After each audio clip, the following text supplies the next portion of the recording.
Hey everyone, welcome back to the lab. Today I am joined by Christian Sullivan, an account manager at Altra Home Care in Indiana. Christian, welcome to the show. Thanks for having me, Miriam. I've been a long time listener, so I'm excited to get my shot at chatting with you. Yeah, thanks for being up for it. I'm going to put you on the spot with a lot of questions, but I was just telling you, this is your bread and butter. You're doing it day in and day out. And so don't feel like you have to be anything that you're not. Just answer honestly and openly. Let's start with Absolutely. your introduction. People likely don't know you. You're a little under wraps, but I'm giving you the platform to introduce yourself and talk a little bit about your background pre-home care, how you got here, and then kind of roles and responsibilities today. Yeah. Well, like I said, I appreciate you having me on. Like you mentioned, have not been in the home care industry for too long. I came from a background in sales, mostly software and tech, and so I find myself, as I may have mentioned earlier, but find myself in the home care space now, and I feel like a lot of the guests that I listen to sort of happenstance end up in home care, which I think to me is maybe a different central calling. But nonetheless, I ended up actually meeting the one of the owners of our company at my apartment complex. Our dogs became friends first, so they were playing in the field and made small talk and learned that him and his brothers had moved out here to start a home care company. And I heard a little bit about the ins and outs of that. And he had asked me several times to come join him. While he was opening his second office on the south side of Indianapolis. Took a little bit, but after a while, I think I got tired of the sales environment in the tech sphere. So took him up on it, joined as a recruiter down in our Greenwood, Indiana office, worked my way up from recruiter to lead recruiter, which was basically a recruiter with a little bit more hands-on training for some of the new hires. And then we opened our third office in Kokomo, Indiana, back in March of 2024. And then I took over in August or at the end of August, and I've been here ever since. Very cool. Yeah, when I say account manager, people may pause, like, what does that mean? The business structure of Ultra is a little bit unique and the titles are a little bit unique as well. So explain kind of high level, introduce Ultra. You mentioned Indiana, you mentioned kind of the office numbers, but give us a little bit more context about just like the landscape of the business. Yeah, absolutely. So account manager, it's kind of a versatile title. I do a whole lot of back end stuff as well as business development. So account manager, office manager for those companies that have like an office manager. I do a lot of marketing as well for us. So I'm pretty much the person that handles all of the high level back end, dealing with authorizations and things like that, as well as marketing, business development and then pretty much anything that might go wrong usually gets passed on to me. But Ultra as a whole, we are a home care agency. We also recently, in the last year or so, launched Altra Home Health. So we are doing the prior authorization, skilled nursing, HHA hourly stuff like that, sister company, and then Ultra Home Care. Yeah, Hours and yeah. So payers. yeah, so we do, or we work with the VA, and we work with Medicaid, and we'll dive into the fiasco that is Indiana Medicaid at the moment, and then private pay as well.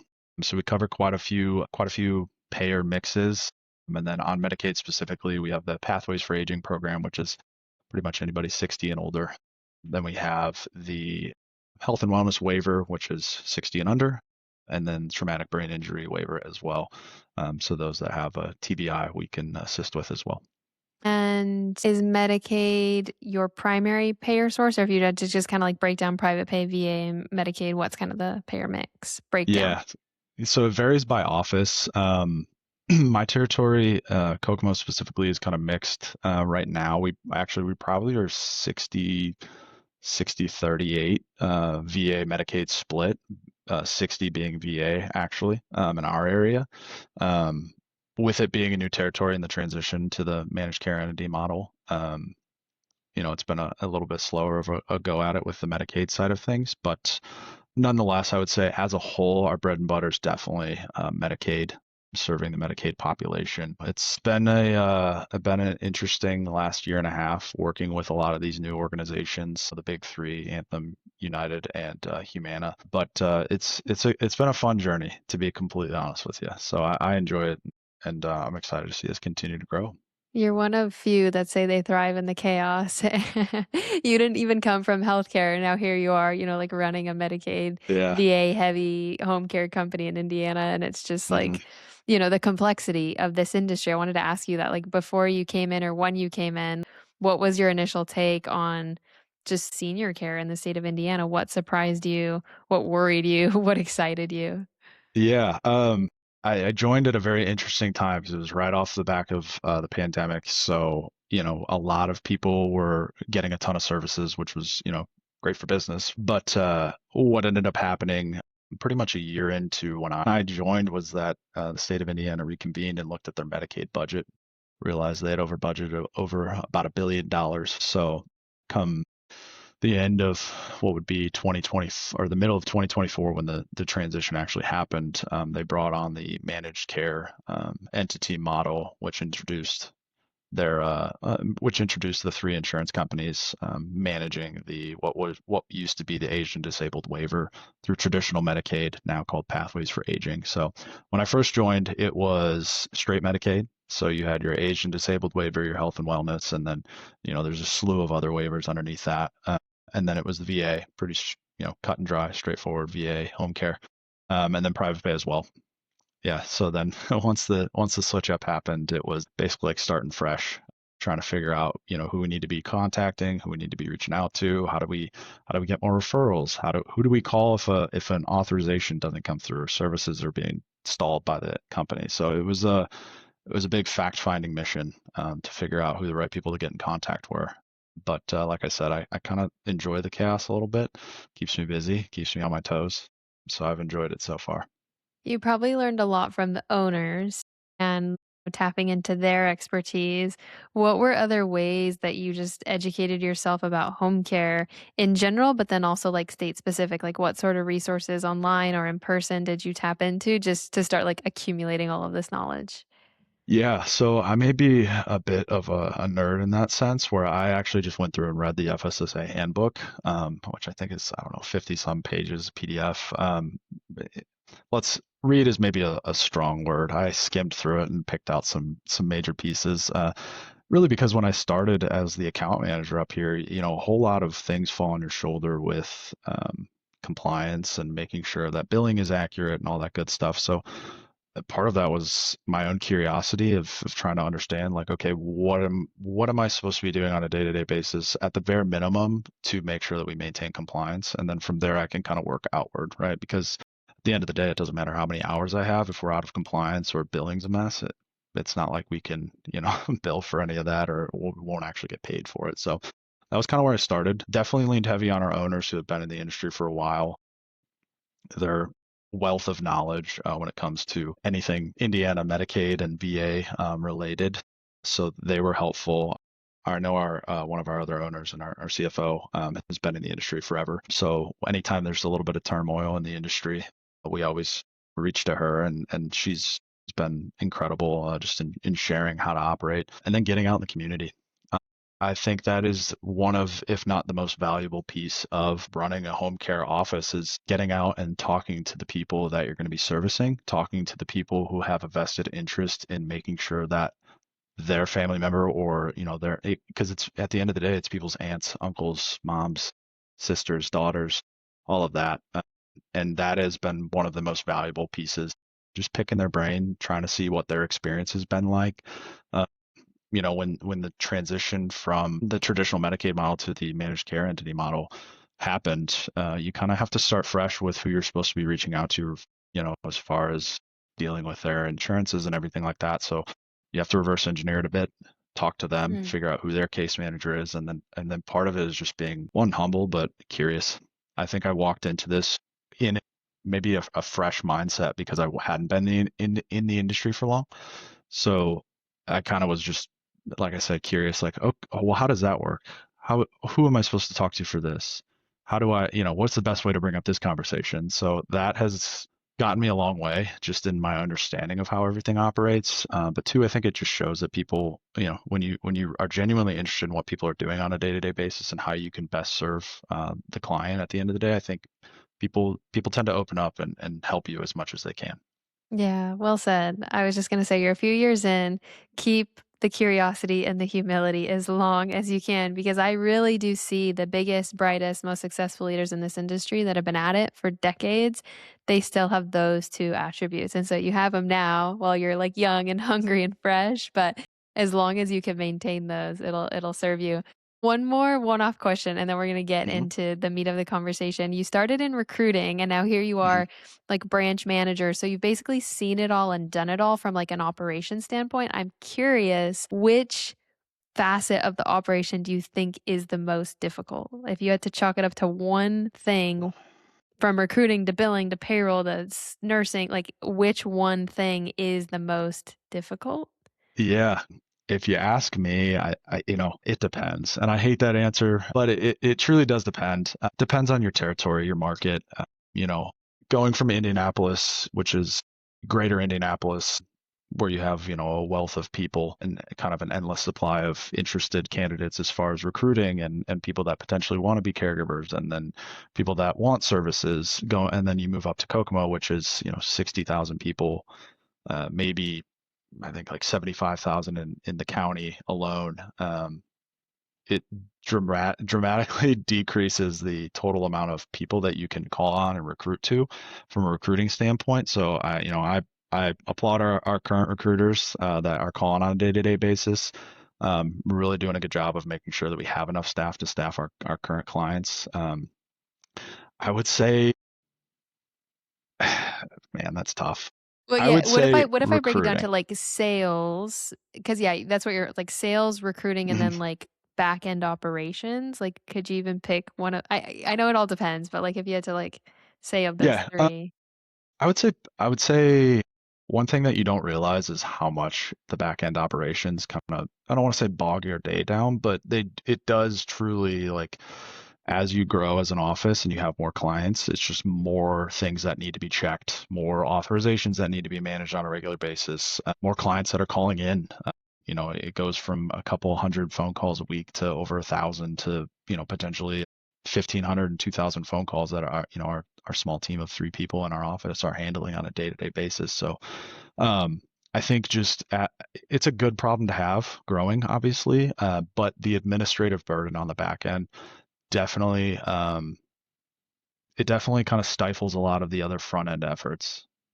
Just as far as like marketing, and because if I go out and do marketing, if I'm stuck sending out authorization requests or anything like that, or handling back end issues, well, then that's another day that I don't get to be out in the community and try and provide as best a service as we can to our clients, and then market. So I would say administrative burden definitely takes a toll on you on the back end. And yeah, we'll say that's my answer. Okay, The okay. back end administrative.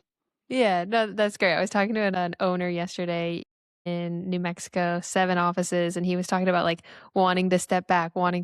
Every time he does, though, like, issues Mhm. arise, fires arise, people issues arise. It's like there's just this, like, inherent stability of the agency and the operations. Like, we talk so much about, like, automation and streamlining and consolidating, but it's like there's only so much of that you can do. At the end of the day, it has to be Christian in the office, doing the authorizations, making the calls, reaching out in the community. Like, there's only so much we can pare back, and then it's Mhm. just, like, manpower at that point.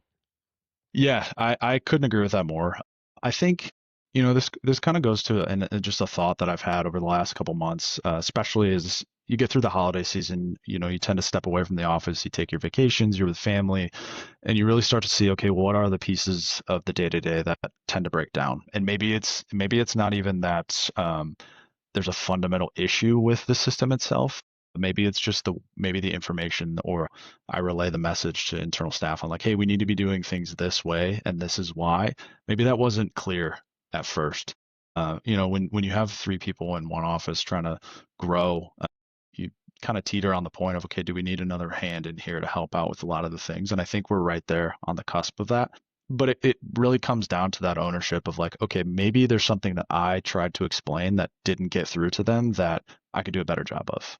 And so I'm constantly thinking about that, like literally every day. It consumes almost every thought of like, okay, what can I be doing better? How can I make sure that I'm disseminating the information accurately and properly to my team so that they have the power to be able to make these decisions and do the things that, maybe take some things off my plate. So, authorizations or talking to VA case managers or Medicaid service coordinators or anything like that. It's like I want to empower them to be able to actually do those things. One, because it keeps them, dynamic and not static where they're just sitting around making phone calls because it can be exhausting, like trying to find another caregiver on a day-to-day basis when you've called 200 candidates over the last week trying to figure out, okay, is this going to be the best one? Is this going to be the best one? It can be disheartening in some sense. But I think what we do well is we try to make the office as autonomous as possible with who's able to make decisions. Obviously, high level decisions kind of streamline up to me, but I want my team to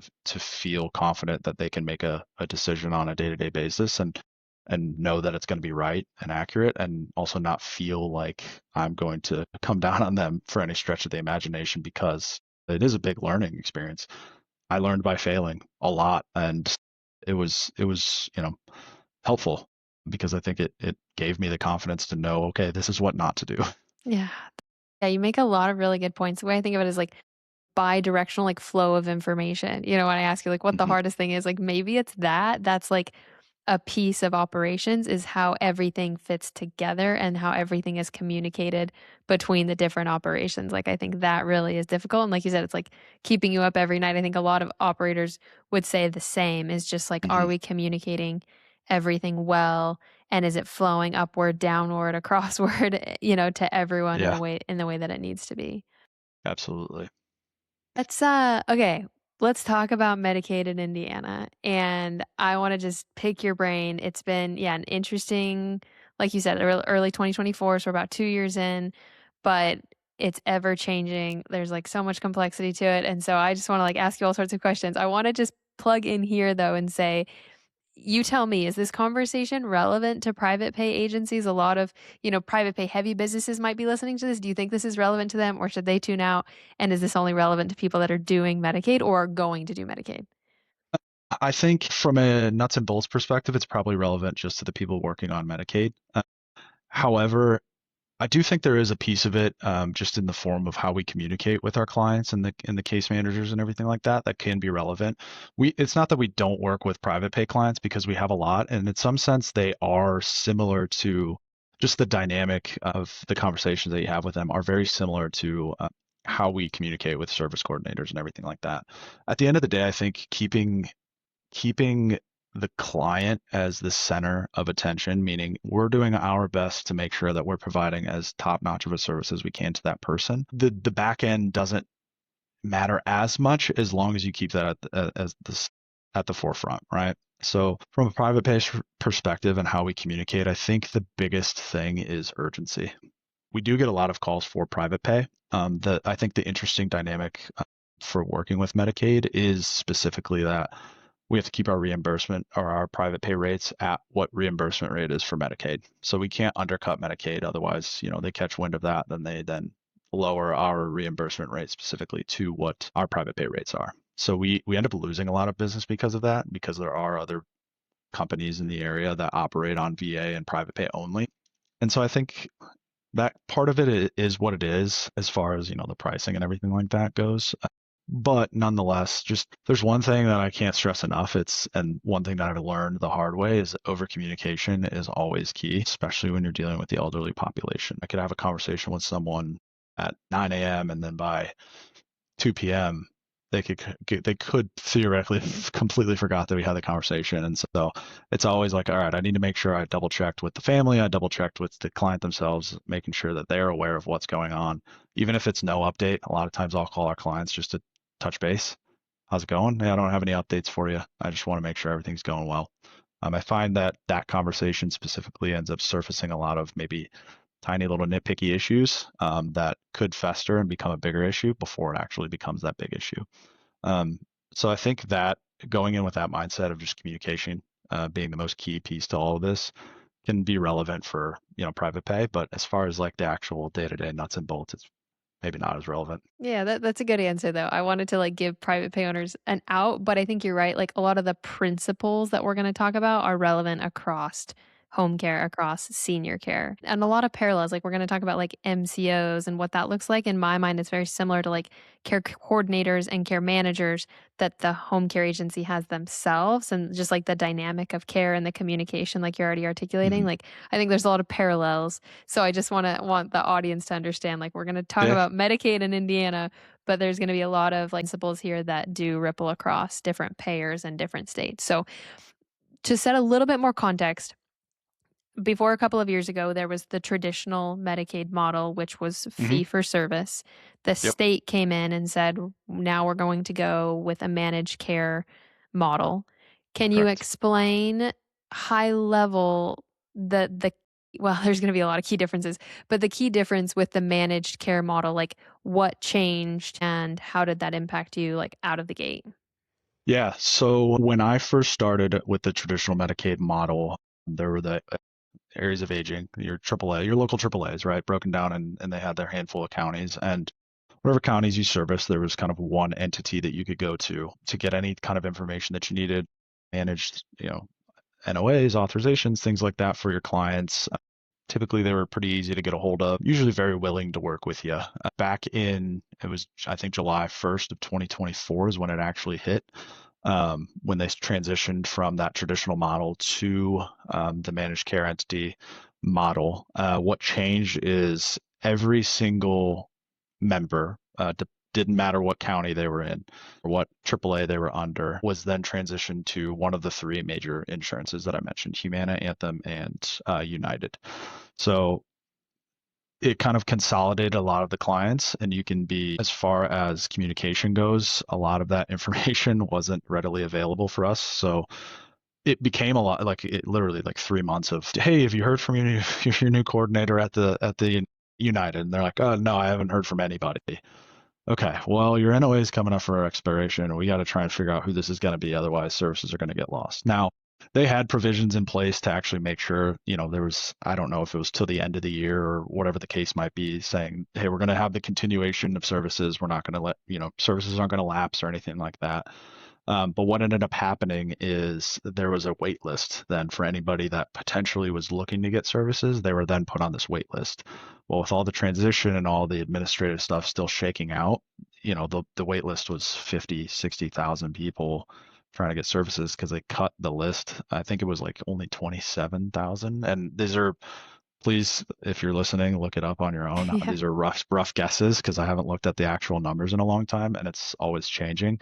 But the gist of it was a lot of people had no idea what was going on.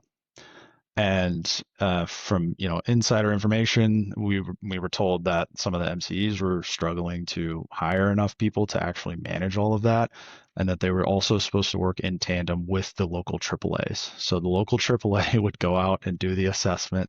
Then they were supposed to pass that information off to the MCE, and then they were supposed to be the ones providing, or doing a lot of the back end for the authorizations and everything like that. So little bit of tension when you're told, hey, your local agency is now going to have to pass all of its work off to this managed care entity. And to be clear, that's just for those that were on the Asian disabled waiver, so 60 plus. Anybody that was under that still operated under, and still do operate under, their local AAA. But it created a lot of chaos, especially with clients that we currently had, because they were unsure who their service coordinator was.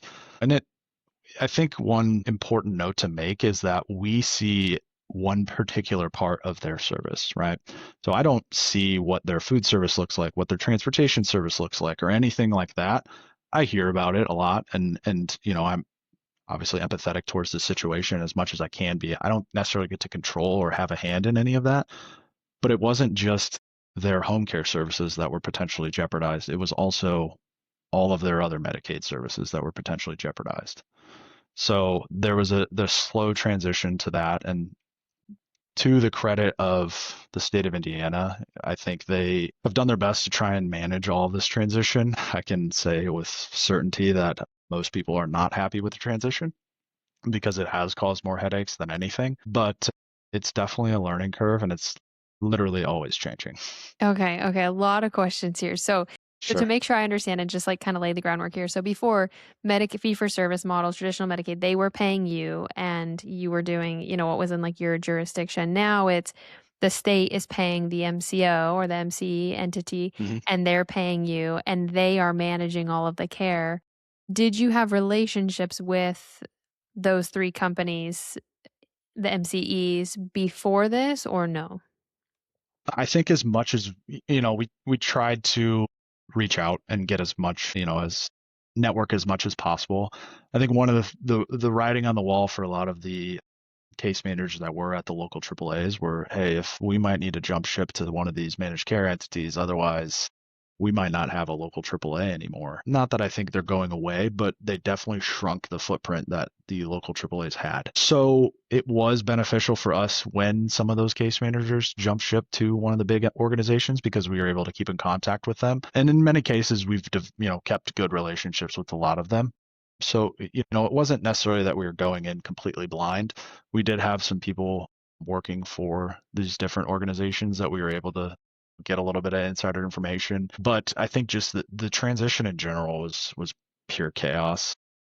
Because the And so, employees at the MCEs also weren't, like, primed for this, so you're reaching out to them, no, they don't know what they're doing, you're telling them how to do their job, and so that's kinda my next yeah, question. At these MCEs, there are care coordinators that are now managing the care, managing the hours, managing the authorizations.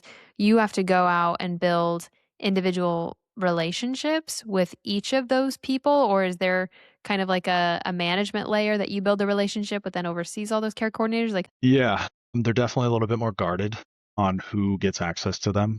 So if you're lucky, you get to chat with a manager of a specific area. I think the one interesting piece too is, and makes it difficult for us, is that it's not broken down by like county or anything like that. So, I could have a great relationship with the service coordinator. We have a mutual client or a couple mutual clients, and you know, next week she's actually moved to a different area, and she's overseeing these new clients now. And so I call her, hey, what's going on with this authorization? She goes, oh, I don't manage them anymore. It's like, okay, do you know who does? And they're like, I can look it up, but I'm not sure. And so it's a lot of just turnover on the inside, chasing. a Yeah, lot of chasing these people chasing, down. correct, trying to figure out who's who, what you're supposed to do. I mentioned before we started recording, but United specifically did like a little merge of the roles. From a care coordinator, service coordinator to just basically a one care coordinator managing out all of it. And so that has caused a lot of chaos because from my experience, some of the care coordinators didn't know how to do a lot of the back end stuff. So we had a client sit on hold for 2 months waiting for an NOA. Not that they had any problems with like their home or anything like that. It was purely because we just couldn't get authorized for services. So that's caused a lot of tension. Can we illustrate with this with, like, your territory specifically? So, like, think of your territory. How many clients do you have, and how many individual care coordinators are managing, like, your census of clients? Because like, I'm curious, like, what the ratio is. Yeah, so I have, and this is, so let me preface this. My territory specifically, Kokomo is kind of the heart and soul, the center of where we are. Now we specifically put an office here because our reach is pretty wide. So my territory covers, and for anybody listening, that most people listening, I basically cover border to border, east and west. Uh, so I cover roughly, I think it's like 300 miles or something like that. Big territory. What that means is that that covers three different AAAs, and it also covers many different just units inside these different care entities. And so, as far as like getting a hold of people, I know we happened to have a case manager that was working for one of the local AAAs that went to United, and then now she's a manager overseeing one of the territories in my area. So that's been a nice connect because I've been able to reach out to her and get a hold of a lot of contacts on her team. Um, the problem is that a lot of the other areas are pretty guarded in getting information. So, for instance, Lafayette, West Lafayette, for those who don't know, that's where Purdue University is. That has been probably the hardest area to crack into because the local AAA won't give any information out. They said if you're on the pick list as an agency, if someone picks you, we'll call you. It's like, okay, but there's, I don't know, 72 area. You're telling me you're going to give a list of 72 agencies to potentially elderly couple looking to hey, pick one of the agencies. And they're like, well, which one's good? Well, we can't give recommendations. It's your choice. I couldn't pick that. So it's been stressful just trying to develop the territory in the office and everything like that. But overall, we have about, I want to say 73 clients at the moment. That a lot of them on hold at the moment just because of the different issues with authorizations and Medicaid services in general. From that, I would say from on a United's perspective, like their specific case managers, I have probably 25 contacts there just for one specific area. That doesn't include the rest of the territory. I'm still uncovering new people to talk to regularly, and part of this is the fun caveat that has been happening is that members will just change insurances at the beginning of the month, but it's usually retroactive to last month. So like for instance, I had one member change he went through all three MCEs in the span of like 2 weeks. So from a billing perspective on the back end, I have to go back in, change every service on his care plan in the system, and then I have to go back and make sure that the correct care plan is selected for the shifts. Then I have to change every single shift, and then we have to resubmit the EVV data and then resubmit the billing. And I don't necessarily handle that. That's our lovely CFO, but I promise you, she is not thrilled. Yeah. Okay. So that's the context I was looking for. Okay. Big territory, 75 clients, but then 25 relationships in one territory with one MCO. Like the amount of relationships you have to have, you haven't even like uncovered all of them, but the ratio is huge. I was curious, is it like Mm-hmm. 5 people you're talking to? Is it 20 people you're talking to? Like it's a ton of people managing the care, like hands in the cookie Yeah, jar here. And yeah. you have to find them, build a relationship with them, and then like the real work starts, which is managing the care, which like you say is like a moving target with Mm-hmm. the plan and the waivers and then being able to like change plans as well. Yeah, it's the kind of the spider web that you have to weave when trying to build relationships with the managed care organizations is incredibly nuanced because you're dealing with most cases nurses that they also want to provide the best care for their client. And I'm one agency trying to do that. They're working with in their area could be 20 different agencies also doing the same thing I'm doing. So I always try to be as collaborative as possible. I don't ever want to, be the, I guess, sales background calling in and be like, hey, you got any referrals for me? You got any clients? What's going on? How you doing? It's always, hey, how's everything going? You try to build that personal relationship with them. And just, I always try to reiterate, look, we're on the same team. We're trying to provide as good of care as we can to our clients. I'm someone that is, I think rising tides raise all ships. If we can't be the agency or the organization to provide that quality care, I'm never going to be someone that's, well, let me keep trying. Let me do this. Let me try this. Hey, if you got someone else that you think can do a better job than us, by all means, go ahead and let the client choose that agency, and then I'll probably reach out to the agency and be like, hey, what are you guys doing differently that maybe we can learn from? Not Hmm. everybody is willing to divulge all the information, but I try to build as many relationships just in the industry in general as I can, whether it be with other, competitors or, different hospice companies or things like that. Because at the end of the day, if someone calls my office and I can't provide services for them, I want to know and trust that, hey, you can call Sheila down the road. She's got someone that, or she might be able to help you out.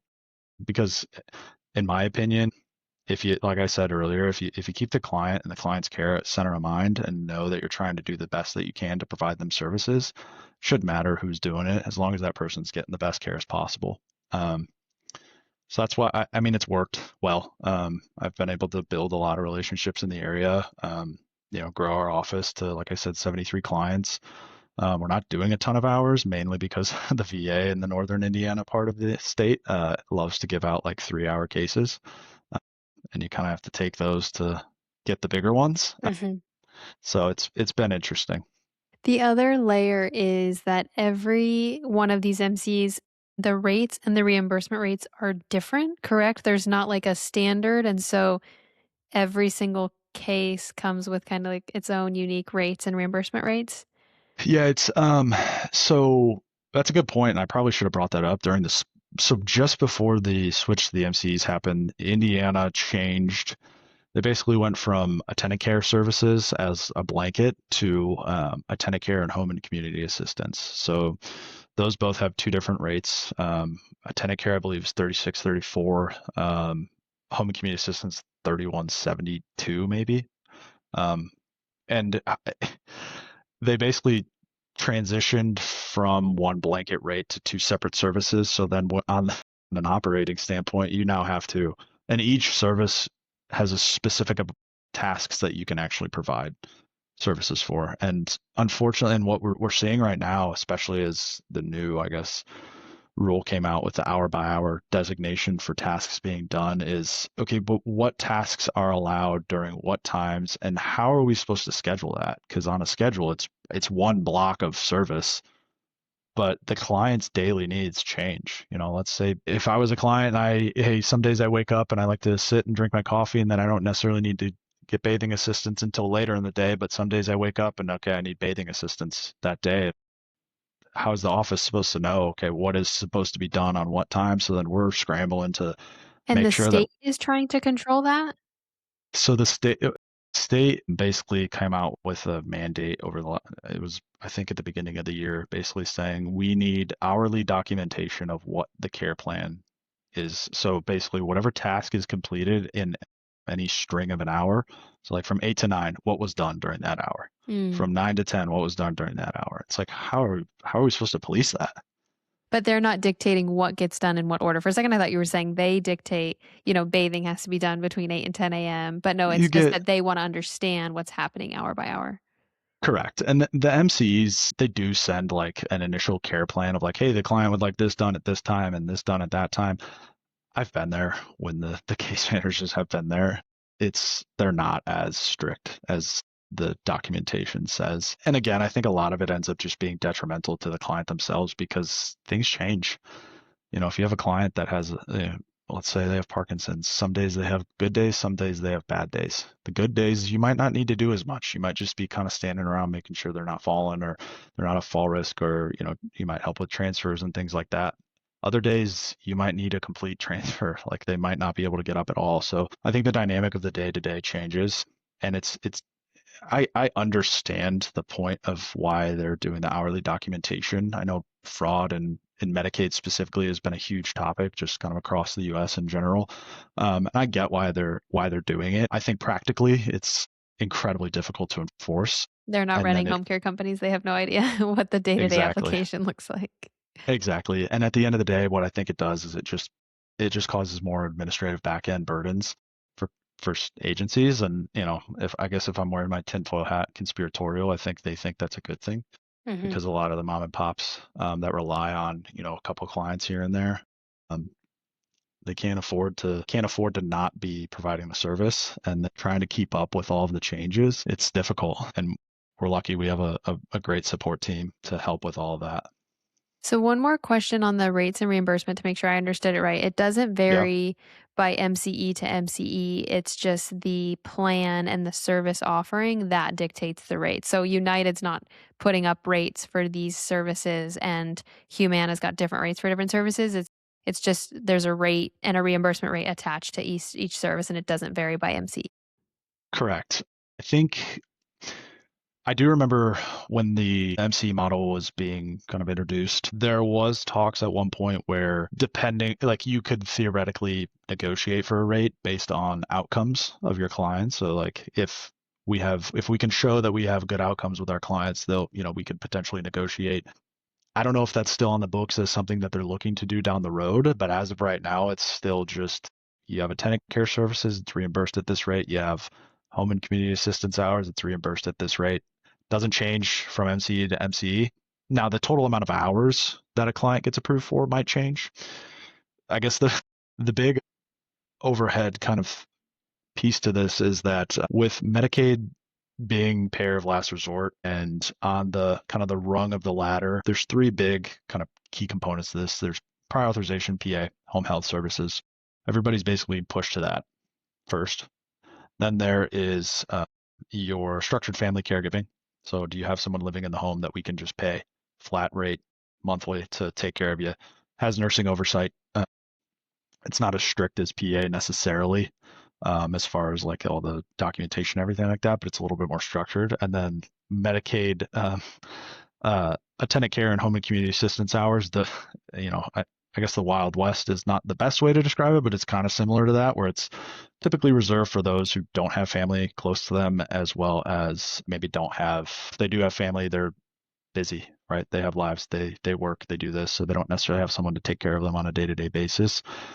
The idea was that everybody's going to be pushed to PA because it's more regulated and structured, and it's an easier way to kind of control who's getting what services. What that's ended up doing is it's caused a lot of just kind of chaos on that side, because we're now having to apply for PAs on the home health side, and then half the people don't even qualify.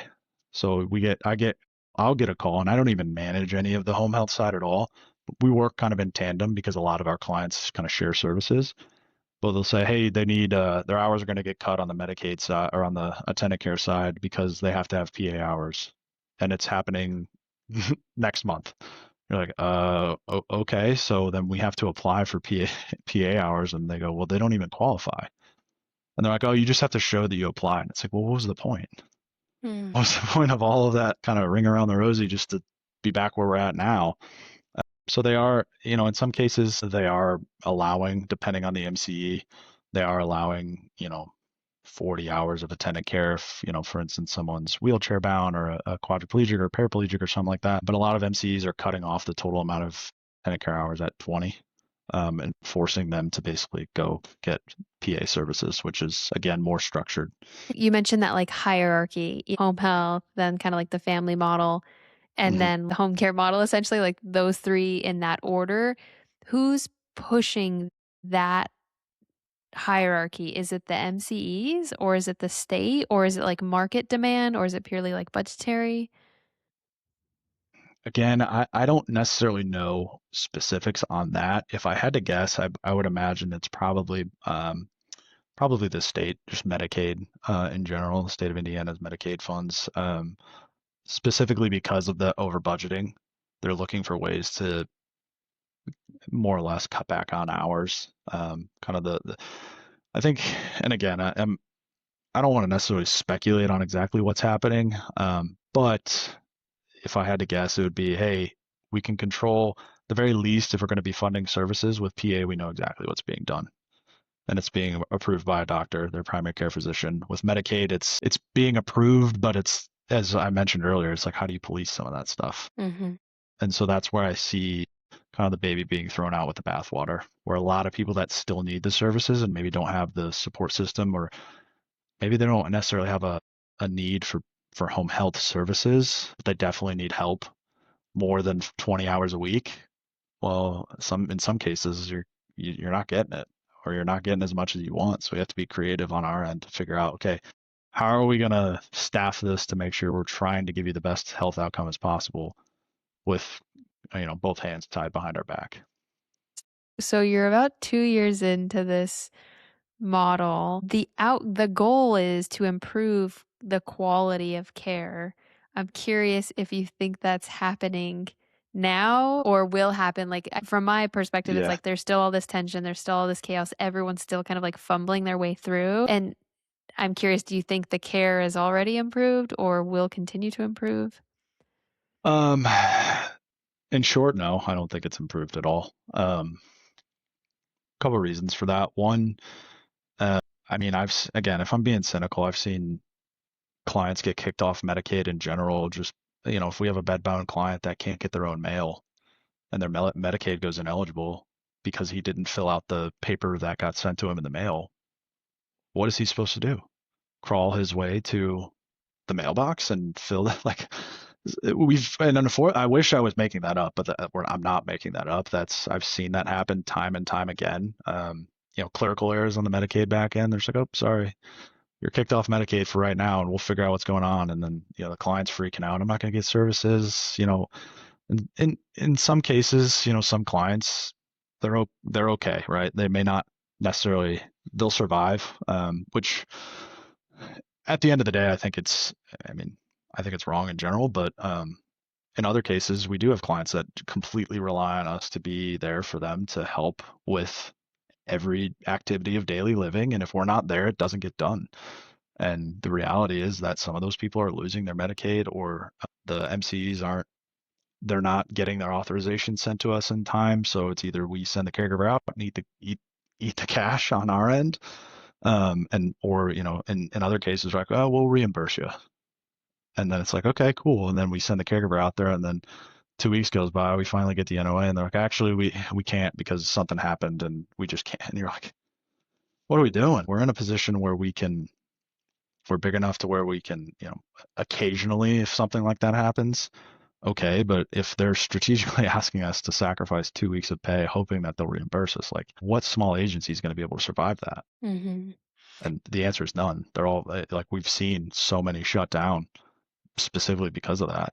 And it's been, I think, to speak on that, I don't think anybody's health outcomes are improving when less care is being provided. What about transparency into like the holistic care? You mentioned earlier with the traditional Medicaid model, you knew what their home care services but you had no idea about meals or home health or like additional services. Now with the managed care model, in my mind, it makes hopefully gives you more transparency into the overall care of the client. Do you feel like there's any more transparency than there was before? Not really, to be quite honest with you. And I don't think part of that is that they don't want to be transparent. I think part of that is when you have a different service coordinator, care coordinator every other month, it's pretty hard for all that information to be passed along regularly. So I think, like I said, I don't think anybody's health outcomes are particularly improving, which, again, if I'm being cynical, I don't necessarily know if that was the reason why they switched to that. I think it was purely budgetary. Unfortunately, they had to do what they had to do, and I think it's ended up costing a lot of people services that probably otherwise would be getting services still, or at least more services to help them. It's frustrating because at the end of the day, like in my heart, I want to make sure that I'm providing the people that rely on us for services as good of service as we can provide them. And when we get our hands tied behind our back, you have to make tough decisions sometimes, and it's not always the best one. But I do know that we fight pretty hard for our clients to make sure that they can get their services they're looking for. Yeah, it's a tough, tough reality. I mean, at the beginning of the conversation, we talked about like your curiosity and your passion and your fire for this, but then, when we talk about like the nuts and bolts of what this really looks like, it's exhausting. It's really difficult. And Yeah. I want to talk about like a kind of like a day in the life for you. Think of like your day to day or maybe like kind of like a week time frame. What does that look like? How much time are you spending talking to these care coordinators? How much time are you hmm spending on authorizations and billing? Like, if you had to kind of quantify like what your week looks like, I'm curious what that looks like just so people understand like, your day to day, what does this actually look like if you had to kind of quantify your time and where it's spent? Yeah.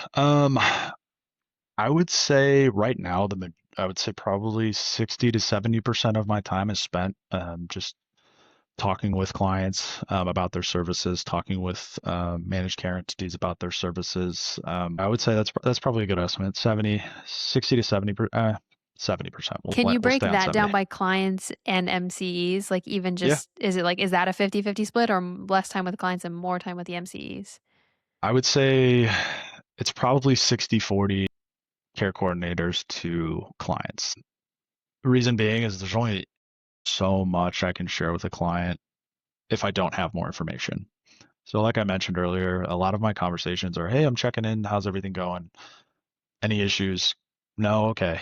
Or if there is an issue with the service, which we've been dealing a lot with lately, it's calling them to just say, hey, I reached out to your care coordinator, I reached out to their manager, I reached out to the United Healthcare hotline and let them know. And they said that they were gonna, make it a priority list. And whether they do or not, I have no idea. But at the end of the day, I think they want reassurance that someone's trying to help them. I mean, they're vulnerable. They're in a vulnerable position, and someone else needs to help make sure their voice is heard. So I think a lot of that is calling the care coordinators and their insurance companies and trying to fight with them. And so I spend a lot of time on the phone. If you're calling the one of the hotlines, you're in for about an hour of just waiting and holding and being transferred. Oh, that's this department. Oh, that's this department. You're like, okay, can Like for someone all just of please us, tell me?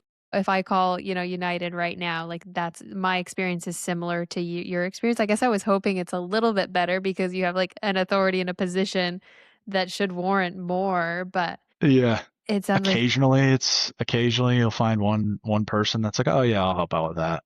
for the most part, it's a lot sitting on hold. A lot of times it's a lot of talk and you never really get an answer. You're like, so are we going to get the authorization or not? And they're like, oh, well, I got to submit it to the secondary review team and that'll take 2 weeks. And you're like, okay, what am I supposed to tell the person that needs help today? Mhm. 2 weeks. You're like, okay, all right. So what Right do you now, go tell the client? What do you tell them? I mean, I try to just act in transparency. Hey, listen, this is the exact conversation that I had with United or your care coordinator or whatever the case might be. I'm going to make sure that I follow up with you every week, once a week, just to touch base, let you know what's going on. Hey, this is the caregiver we're thinking about sending out there. These are the hours. Has anything changed? Because things can change on a weekly basis, right? So what happens in the care plan we established today might not be the same in 6 weeks. Right now, I know I think Anthem's usually pretty good about sending over NOAs in like a 10 days ish, 10-ish days. Humana they're all over the place. And then United is roughly 4 to 6 weeks. So I could go out to a home, meet a client, tell the care coordinator, hey, we just met, we're good to get services started. They're like, all right, well, I'll get the NOA processed. It'll be there in 4 to 6 weeks. And you're like, okay, what happens if, unfortunately, like I've had clients pass away. What happens then? Sorry. Like from a human to human standpoint, like that's brutal, one. But two, from a business standpoint, it's like, okay, well, we just spent an immense amount of time and effort, like making sure that we had caregivers lined up. A lot of times, because it's not like we have caregivers just sitting in reserve waiting to work. Like the caregivers that we hire want to work. So a lot of the conversations that I used to have and now my team is having on a day-to-day basis is coordinating those services and like making sure that if we have to move schedules around to make sure that happens, then that's a lot of phone calls back and forth. Sometimes it's 10 phone calls because you're, all right, let me call this person. All right, let me call this person. You just keep going down the line. So yeah, it's caused a lot of chaos. And I strayed way off topic on that. So I'm sorry. That's As okay. far as my day to day, You said the I would 60 to say that, 70%, yeah, clients and yeah, then care coordinators, MCEs, and then, yeah, the remainder, where is that focused? yeah, the remainder of that is usually double checking authorizations to make sure, like from a billing standpoint, that we're actually going to be able to kind of recoup the revenue. Or I wouldn't say recoup, but bill for it and make sure that it's going to go through. So there's no issues on that end. And then marketing. I usually try, if I'm going out to a client's home, I usually try and say, okay, where are they located? Let me go do some marketing in the area, go try and make some connections, go reach out to people. A lot of times too, I'll call some of the MCs, like the case managers that I do have good relationships with and say, hey, I'm going to be in your area. If you're free, I'd love to chat and just see how everything's going. I think a lot of times when you're over the phone, purely over the phone, there's kind of that human level that disconnect where getting to see people in person and talk to them in person kind of adds a different element to it that I think sometimes this industry lacks. So I enjoy getting out to do that and network. And I would say, unfortunately, the majority of my time probably should be spent networking. But at the end of the day, we got to make sure that the business runs on the back end. So I Yeah, spend a lot of time doing that as well. the reality is a little bit different. Are most of Yeah. your referrals coming from case managers at these MCEs or not? Like this is the heart of kind Yeah. of your business model. Are a lot of your inbound referrals coming from these people, or have you sought out other referral sources that are generating more leads for you? Yeah. So we try to be creative.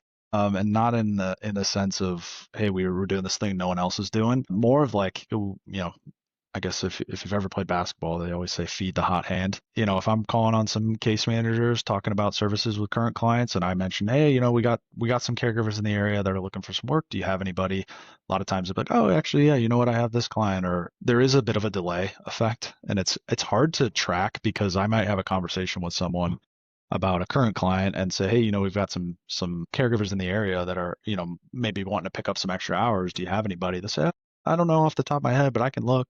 2 weeks later, I might get a referral from them. So the delay can be difficult to quantify sometimes because you never really know if your efforts are in the moment worth it. So you have to stay active on the referral basis and just keep calling. I know we do reach out to a lot of, like, I've visited a lot of hospital systems in the area. surrounding towns just to touch base. A lot of that stems from just like a random one-off call where hey, do you guys provide services for this? And I say either yes or no, and say, oh, but we actually provide services for this, and hey, actually, I'd love to come, meet you in person and maybe grab lunch or whatever the case might be, drop off some flyers, and then that's kind of your into the hospital system. So we are purely like a boots on the ground kind of marketing, getting out in the community. We've used services for like lead generation and things like that. I think sometimes those can be good and other times, it's purely transactional. A lot of people I always equate it to like if you're genuinely curious in buying something and then all of a sudden you get contacted by 10 different agencies. You're like, I didn't want all these people calling me. I just wanted that. I've been the person calling. So I don't know if I enjoy doing that necessarily. I like getting out in person and meeting everybody and going to the local VFW and having lunch and chatting with veterans there or, going to a rehab facility in the area and talking to clients there. Honestly, you sometimes you just have to go straight to the client. So we'll go to, Section 8 housing or whatever the case might be and leave some flyers there. That's been an easy way to get referrals as well as figure out who some of the case managers in the area are. That's actually that's one of our better strategies where if it's a new area, you can look up, okay, what are some local, maybe low income housing, typically on Medicaid, go there, drop some flyers, maybe get a call. Maybe they're on Medicaid, so you can run their RID number in the system, and you can figure out if they have services. Most of the time they don't, but it's worth continuing to contact them and stay in touch with them because then eventually, if they do get services, Mhm. one, you've developed that relationship with the client themselves, but two, you then end up figuring out who their service coordinator is, and then you kind of weave your way through that whole dynamic. Yeah. Okay, this might be a loaded question, but you still spend a good amount of time, like, documenting, managing the authorizations themselves, and I know this is a source of many headaches for many Yes. people.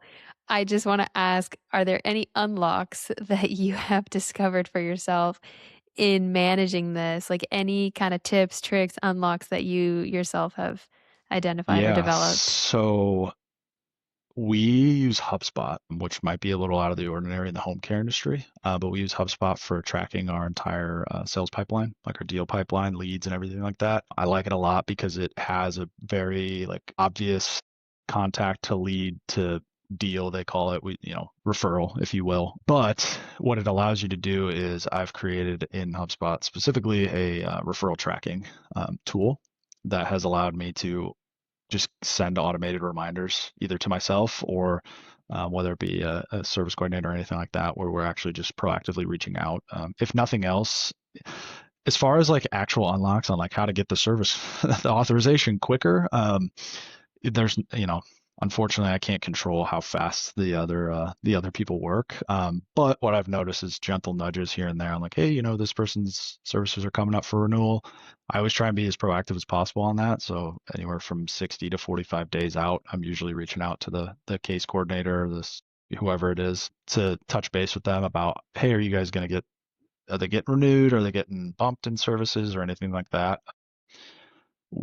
Yeah, I mean, we make a ton of calls daily, so we try to be as proactive as possible on that. So I guess it's not necessarily like a huge unlock, but having something that allows you to track that stuff regularly, what their services are, all the, general information that you need, Medicaid number, current services, current units that they have, all that good stuff, and then when it expires, so that way you can set some automation reminders to ourselves and again, send out automated emails based off that as well. Okay, that's what I was gonna say, something that can handle the nuances and then also attach a reminder notification to every single nuance because like you said, it's the timeline is its own, but being able Mhm. to stay on top of this proactively all the time, there has to be automated reminders.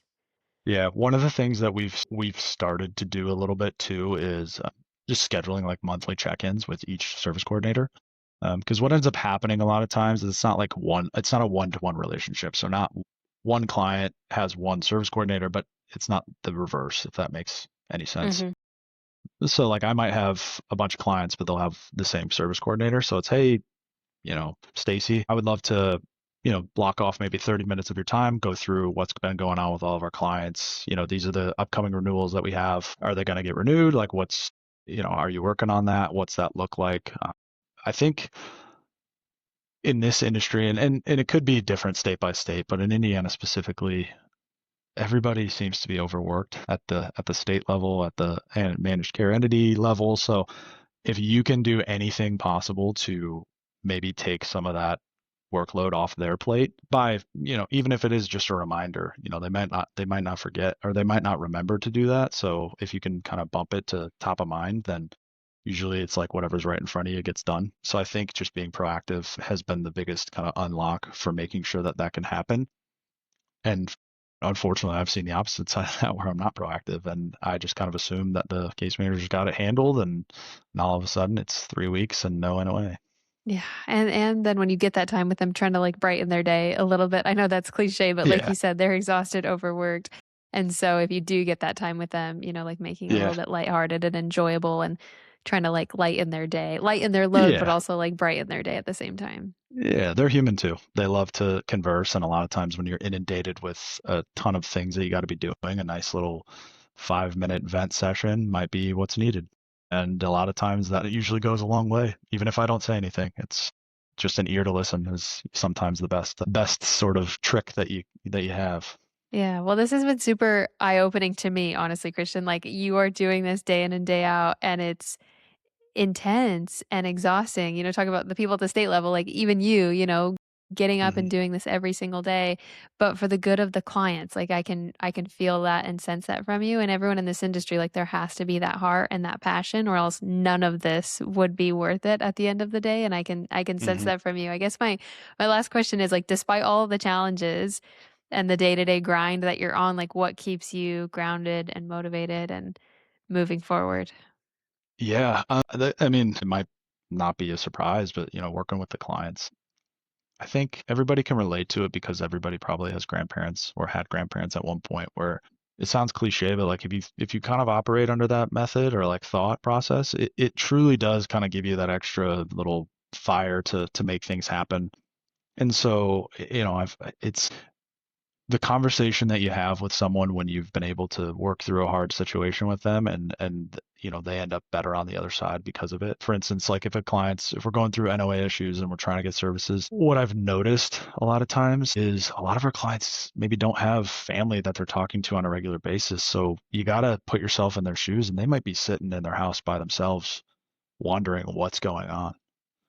And if you think of it like that, you're like, oh, I need to, kind of light a fire under my butt and get going. I need to figure out how to get this guy's services or this person their services because they're by themselves, and over communication. I know I mentioned that earlier, but that piece of it too is just calling to check in. At the end of the day, they want to feel like they're your main priority. And I think if you operate like that, it's not possible to do that for every single person, especially as you grow. But if you do your best to try and make them feel like the priority, I've seen, bad relationships turn good real quick.